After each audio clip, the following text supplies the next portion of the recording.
Доколко е верно, има много такива, когато говорим за независимост, винаги излизат едни такива изследвания, писания, може да се каже, че Русия е платила за нашата независимост. Така по-русски настроени хора. Така е. Платила ли е Русия наистина за нашата независимост? Аз шегувам, казвам, болшевишката революция не е толкова лоша.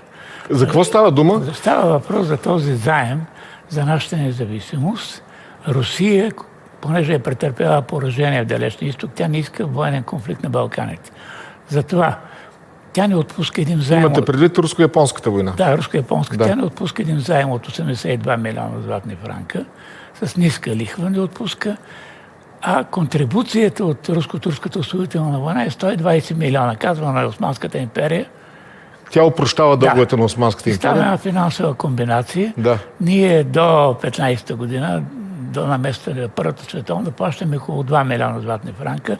Но след това Ленин, болшевишката революция, Ленин казва, стига толкова. Защото царска Русия е длъжник милиарди на френски и на английски банки. По-малко имало да взима. Да, и Ленин казва, аз нямам нищо общо с царизма. Аз се борих против царизма. Ние, болшевиките, няма да плащаме дълговете на царизма, но няма и да търсим дълговете към царска Русия. И по този начин болшевишката революция има едно полезно дело спрямо България. Не плащаме 80 милиона златни франка за независимостта. Да.